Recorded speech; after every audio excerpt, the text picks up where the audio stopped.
Hey, I'm Thomas with Cookies Christmas Lights, and welcome to Ask a Pro a Question.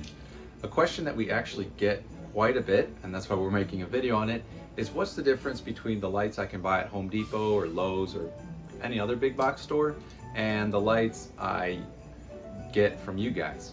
And that's a really good question. It's a great question to ask in general. The first difference you're going to notice is that these have extra pieces. They come with, you're able to replace them, pop them off, put on a new one, good to go. Now that does sound pretty handy. However, it actually becomes a weak point. The difference with commercially graded lights is they're fully sealed. So water, dirt, other stuff is not going to get in, versus here, it is convenient to be able to replace little bulbs, but you lose some of that protection. Second, not all lights are created equal. These lights in particular have a different lower quality diodes. These have higher quality diodes. What are diodes, you may ask?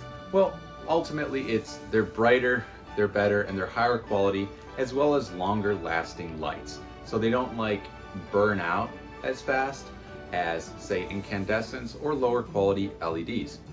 Third thing is color consistency.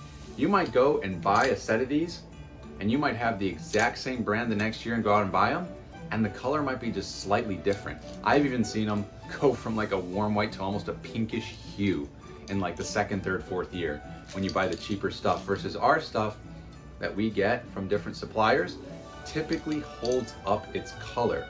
That helps us, so in case we do a big project for you and you're like, hey, I want to add a few extra trees or a few extra bushes, of course we can go ahead and do that for you, and it's all going to look the same. Fourth thing is, a lot of these lights come with 100, 150 bulbs. That sounds great. You're like, oh, I'm getting more bulbs for a lower cost. That can start losing wattage. You're not going to be able to do as many strands in a row, so you're still going to have the same length, like a 30-foot strand, 24-foot, 15-foot, whatever it is.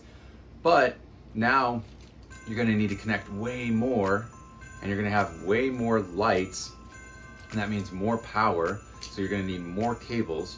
It just becomes a really big headache, versus these, very consistent, good power flow throughout, and it also just has less stress and less failure inside the lines. I'd say the only upside to getting the cheaper lights is if you're wrapping a ton of big trees, or not even big trees, medium-sized trees, and you don't want to take them down, you can just cut them. Because these are way more expensive, you're looking at $4 to $5 for one of these. Some of these you're looking at double to triple the price for a case of them. You're able to just cut them because you're all right, it's not worth my time to take down a $3 strand or $2 strand. And that's fair. That's fair. So if you're gonna DIY it, you can either go with these, the higher quality lights, or you can go with the cheap stuff. Whatever you choose, it's completely up to you. Again, I'm Thomas Alvarez with Cookies Christmas Lights. Thank you so much for listening to our pro tips. Have a blessed day.